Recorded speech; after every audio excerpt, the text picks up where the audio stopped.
So students, listen. Last time what we did, we had discussion about function. Okay, is it visible to you? Zoom in कर लिया मैंने. क्या ये आपको दिख रहा है? Please tell me. Is it visible? Yes, sir. Very good, very good. Thank you. So in this function, देखिए यहाँ पर हमने क्या किया हुआ है? How we define a function with the help of def keyword. Okay, then function name. Then what is this? This is called parameter.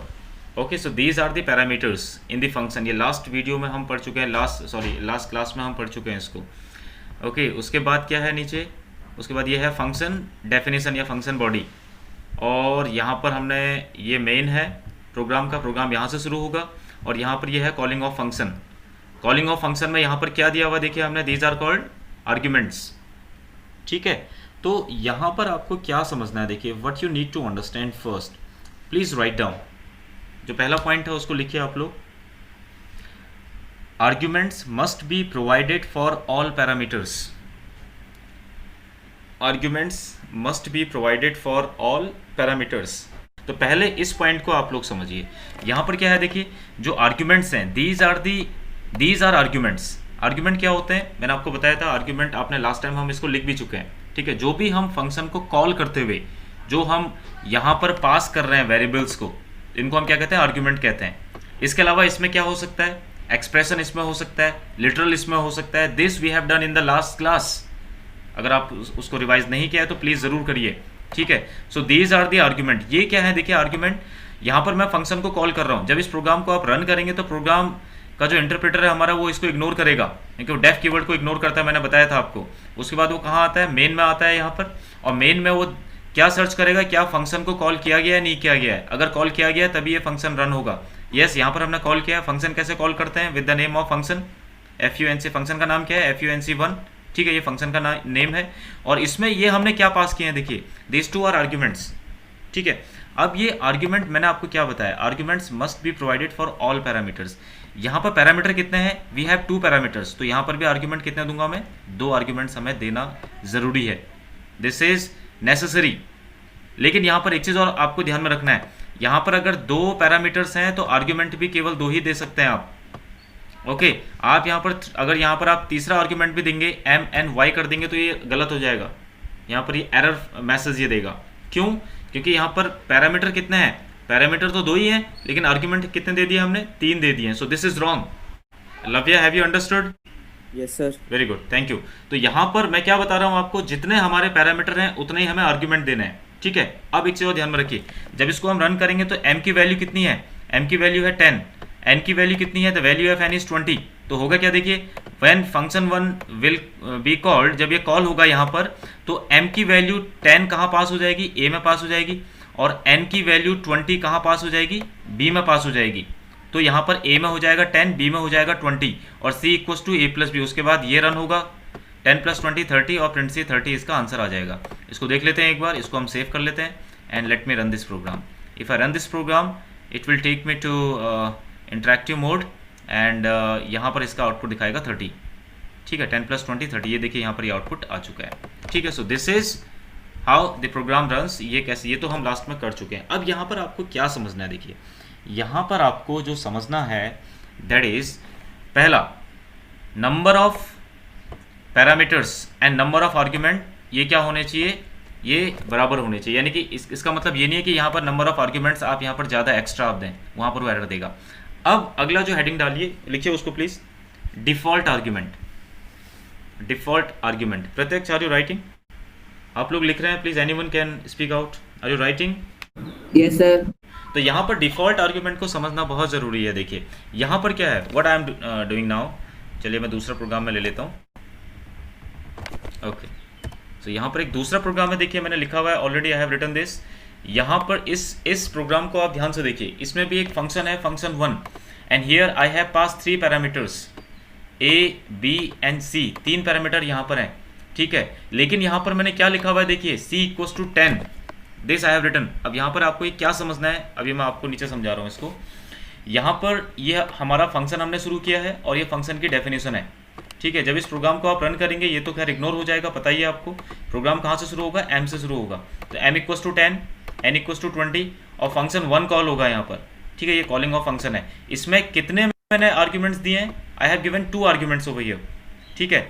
लेकिन यहाँ पर जब फंक्शन 1 कॉल हो रहा है, फंक्शन 1 में यहाँ पर देखिए कितने पैरामीटर दिए हमने, 3 पैरामीटर दिए हैं और आर्ग्यूमेंट कितने हैं, 2 ही आर्ग्यूमेंट हैं।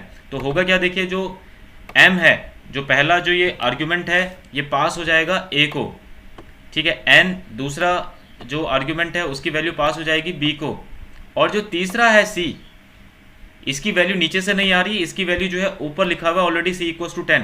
सो this is called default argument. यानी कि यहाँ पर आप क्या कर सकते हैं, आप डिफॉल्ट पहले से ही किसी पैरामीटर को कुछ वैल्यू आप पास कर सकते हैं, that is the default value, उसको आप नीचे आर्ग्यूमेंट में लिखने की जरूरत नहीं है उसको, ठीक है।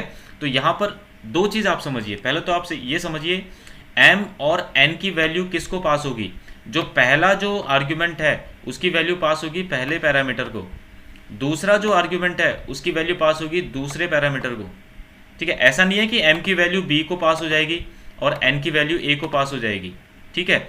m की वैल्यू किसको पास होगी, a को पास होगी, और n की वैल्यू किसको पास होगी, b को पास होगी, ठीक है। ये सीक्वेंस में ये होगा पास।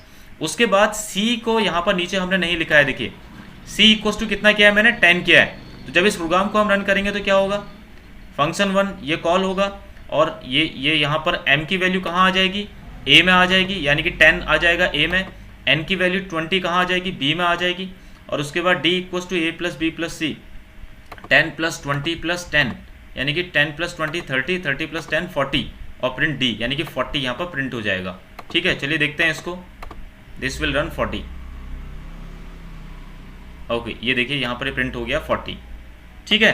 तो इस तरह से जो है हम क्या कर सकते हैं, डिफ़ॉल्ट आर्ग्यूमेंट यहाँ पर हम दे सकते हैं, ओके। अब मैं यहाँ पर क्या कर रहा हूँ, देखिए थोड़ा सा मैं चेंजेस मैं यहाँ पे करता हूँ, y इक्वल्स टू मैं यहाँ पर दे देता हूँ 50, ठीक है, और मैं नीचे में लिखता हूँ m n y, ये भी मैं लिख रहा हूँ यहाँ पर, देखिए अब क्या इसका आउटपुट आएगा, दिस इज इंटरेस्टिंग, ठीक है।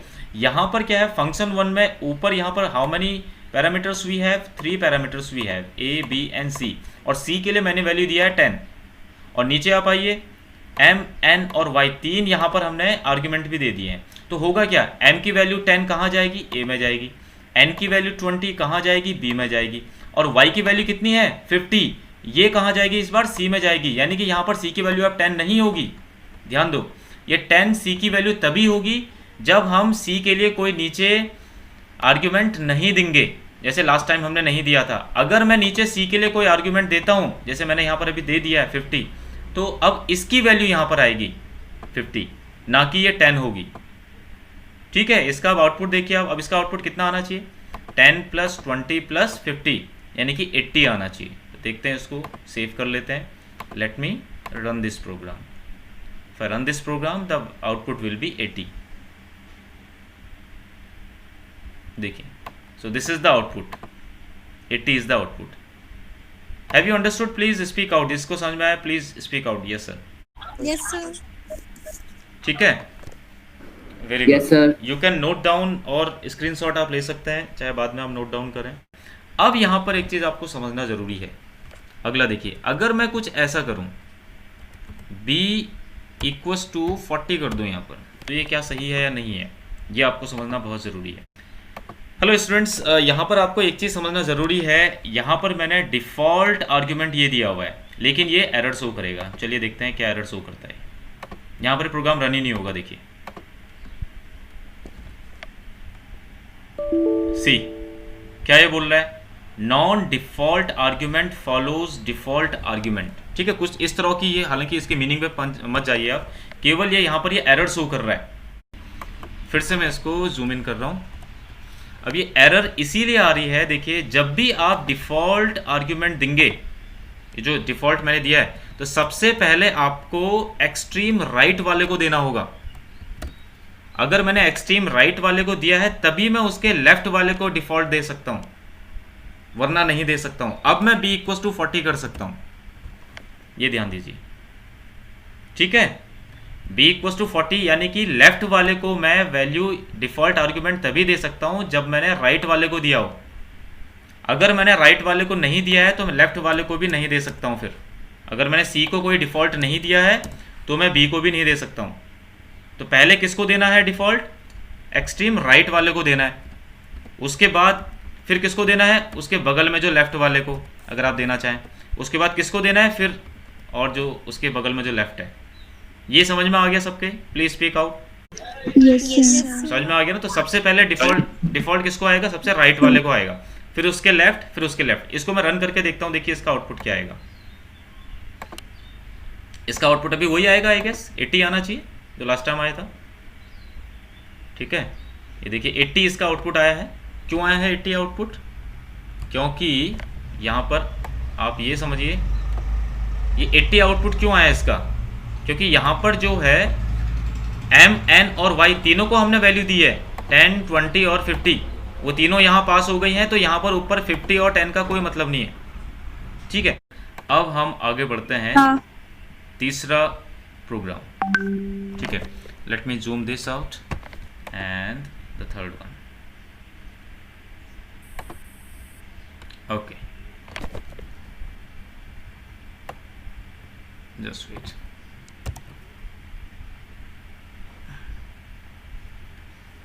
ओके, अब यहां पर देखिए, हेडिंग डालिए please, possible combinations of functions. Possible combinations of functions, please put the heading. तो जो पहला जो कॉम्बिनेशन, यानी कि possible combination of function, function जो है कि कैसे आप लिख सकते हैं, किस किस तरह से आप फंक्शन को लिख सकते हैं। तो पहला लिखिए, आप पहला लिखिए, non void function without any argument.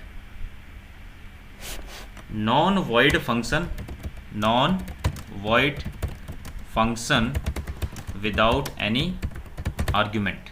ये मैं आपको कह रहा हूं लिखने को, नॉन वॉइड फंक्शन। ये आपका एग्जाम्पल है non void function without any argument का। तो यहां पर देखिए क्या है, सिंपली इसको आप समझिए, ये एक नॉन वॉइड फंक्शन है। अब ये कैसे पता नॉन वॉइड फंक्शन है, कोई बता सकता है मुझे? वैल्यू रिटर्न हो रही है। Okay, very good very good. Okay, very good very good. ये जैनब तो नहीं है? Who is this? ये जैनब तो नहीं है? Who is this? Sir Aditi. Aditi, yes yes, Aditi, very good. यहाँ पर क्या है देखिए, रिटर्न आपने यहाँ पर लिखा हुआ है। तो रिटर्न का मतलब क्या है, लास्ट क्लास में हमने पढ़ा था, जो भी फंक्शन वैल्यू को रिटर्न करेगा वो कैसा फंक्शन होगा, नॉन वॉइड फंक्शन होगा। ये लास्ट क्लास में हम पढ़ चुके हैं इसको। ठीक है, तो यहाँ पर ये फंक्शन है नॉन वॉइड फंक्शन, लेकिन और आपको क्या समझना है, विदाउट एनी आर्ग्यूमेंट। यहाँ पर कोई आर्ग्यूमेंट नहीं है देखिए, क्योंकि मैंने पैरामीटर नहीं दिया है तो आर्ग्यूमेंट भी नहीं दिया है। तो इस प्रोग्राम का आउटपुट क्या आएगा, जब इस प्रोग्राम को आप रन करेंगे तो यहाँ पर देखिए, सिंपली चलिए मैं इसको रन करके दिखा भी देता हूँ आपको। Okay, just wait. इसका आउटपुट कितना आ रहा है देखिए, the output is 30 is the out. 30 क्यों आ रहा है आउटपुट, क्योंकि इसको आपने यहाँ से कॉल किया फंक्शन 1 को। जब फंक्शन 1 यहाँ पे कॉल हुआ, a equals to 10, b equals to 20, ये भी चला, और रिटर्न a प्लस बी, यानी कि 10 प्लस 20, 30 उसने रिटर्न किया। और कहाँ पे फंक्शन रिटर्न करता है, जहाँ से उसको कॉल करते हैं, ये मैं बता चुका हूँ आपको। ठीक है, और 30 उसने यहाँ पर रिटर्न किया, और कहाँ सेव किया, c में सेव किया, और प्रिंट c, 30 यहाँ पर प्रिंट हो गया। ये सबके समझ में आ गया? Non void function without any argument समझ में आ गया आपके? Yes sir. Yes sir. Very good. दूसरा लिखिए, दूसरी हेडिंग डालिए, दूसरा लिखिए, दूसरी हेडिंग डालिए, non void function with arguments. Non void function with argument. अब इसमें क्या है देखिए, सपोज मैं यहाँ पर a और b की वैल्यू यहाँ पर मैं नहीं दूँ, ठीक है, इसको मैं हटा दूँ,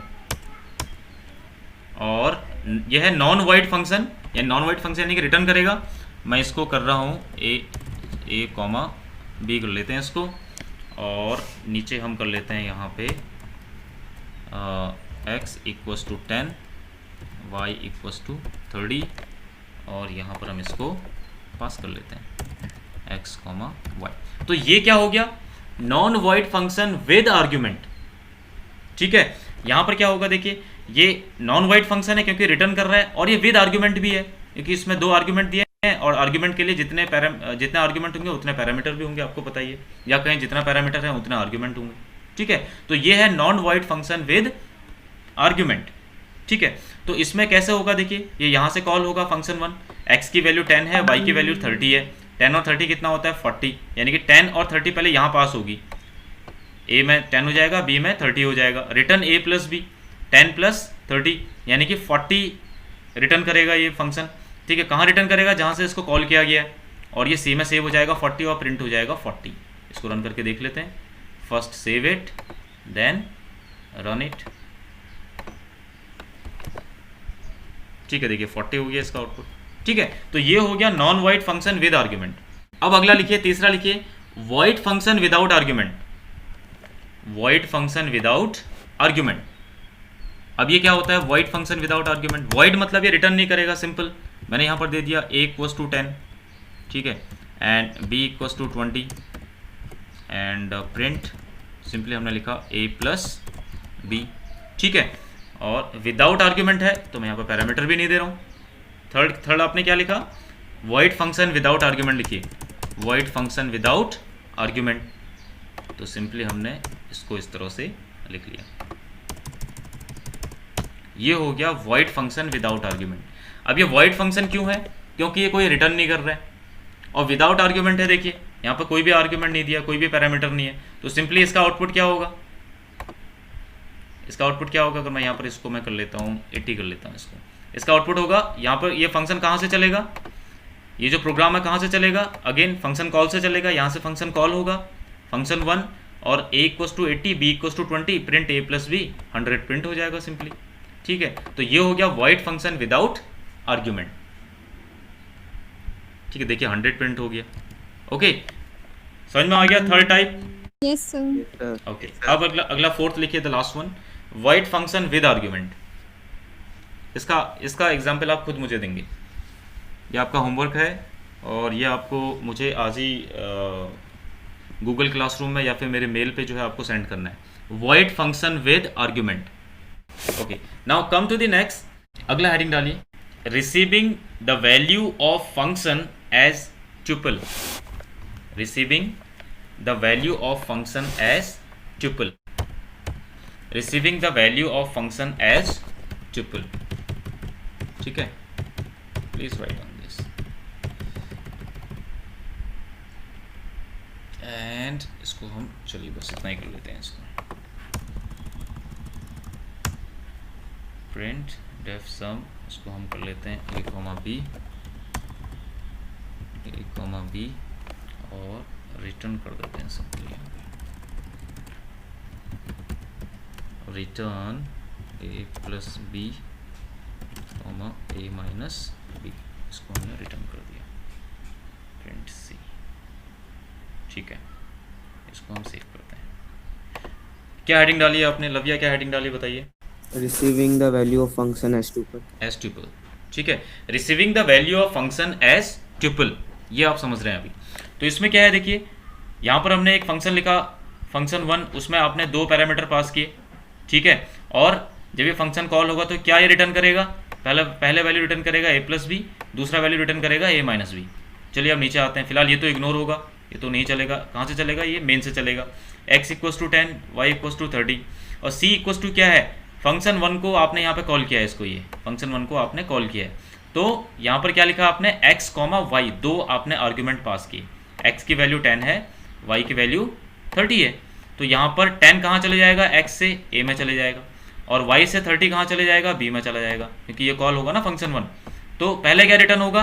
a प्लस बी रिटर्न होगा, यानी कि 10 प्लस 30। a में कितना है? x की वैल्यू है, b में y की वैल्यू है। 10 प्लस 30 यानी कि 40, और a माइनस बी 10 माइनस 30 कितना होता है? माइनस 20। तो 40 और माइनस 20 ये 2 वैल्यू रिटर्न करेगा। कहाँ पर रिटर्न करेगा? जहाँ पर इसको कॉल कर रहे हैं। लेकिन यहाँ पर इसने रिटर्न तो किया, लेकिन सेव हम किस में कर रहे हैं? केवल एक वेरिएबल में। वैल्यूज 2 रिटर्न हो रही हैं और वेरिएबल है हमारे पास केवल एक। तो ये वेरिएबल यहाँ पर बन जाएगा ट्यूपल। देखिए कैसे, मैं आपको बता रहा हूँ, अगर आपको याद हो ट्यूपल क्लास 11th में हमने किया था। ये देखिए, ये एक ट्यूपल का एग्जांपल है। 40 ट्यूपल क्या होता है? ये पैरेंथेसिस यानी कि ब्रैकेट्स, इससे शुरू होता है, इस पे क्लोज होता है। ठीक है, और उसके अंदर के जो वैल्यूज हैं वो कॉमा से सेपरेट होते हैं। ये याद है ना सबको? प्लीज स्पीक आउट, यस और no. Yes, sir. Yes, sir. Very good. अब देखिए, अगर आपको ट्रिपल के फॉर्म में नहीं चाहिए, आप इसको अनपैक करना चाहते हैं वैल्यूज को, तो दूसरा हेडिंग डालिए, unpack received values of triple. Unpack received value, आपको इसको अनपैक करना है, यानी कि आप ट्रिपल के फॉर्म में नहीं करेंगे। मैंने कर दिया इसको c कॉमा लेट्स से इसको हमने कर दिया m कर दिया। ठीक है, तो प्रिंट C, M। तो यहां पर होगा क्या देखिए, ठीक है, इसको रन करके देखते हैं।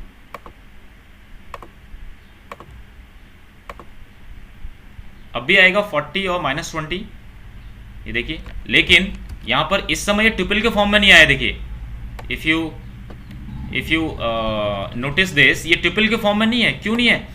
क्योंकि मैंने C और M दो अलग अलग वेरिएबल ले लिए हैं इनको स्टोर करने के लिए।